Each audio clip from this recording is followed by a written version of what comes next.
Hey everybody, Justin here with Ultra Bright Lights, and today I'm going to give you an overview of the Fenix Q3 surface mount. The Fenix Q3 surface mount is the size of a T3, but it had a baby with a quad and has 4 colors that are all unlocked inside this one little light. The light is all aluminum except for the polycarbonate lens, so that means long runtime will not be an issue because it's excellent for heat dispersion. There are 12 LEDs in here, 4 for each of the 3 optics. And it's a 40-degree tear optic, so it's perfect for long distance visibility, and I'll have no problem punching through any tin.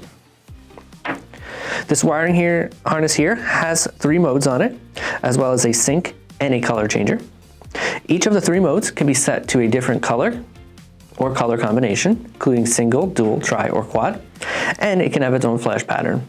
Amongst the flash patterns are additional options such as stop, turn, tail, brake pop, steady burn, and more. So setting a white flood mode for one mode and a flashing mode on another will not be an issue with the Q3 surface mount. On the back of the light, there's a breathable membrane. That means any moisture buildup will be able to be relieved, and when the light is sitting out in the elements, between the hot and the cold air, won't be an issue for any seals breaking because that pressure can be relieved through the valve on the back.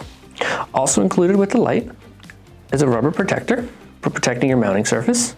So you can go ahead and attach that to the back. So if you're mounting this up against the body of your vehicle, you're going to want to use this rubber protector to make sure the paint doesn't get scratched. And also included are 2 screws, which mount the light, utilizing the 2 holes on either end of the light.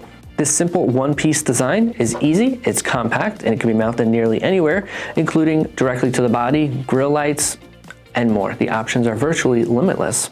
It includes a 5-year manufacturer's warranty, and it's SAE Class 1 certified. If you have any other additional questions, feel free to drop a comment below. Thanks for watching. I'll see you next time.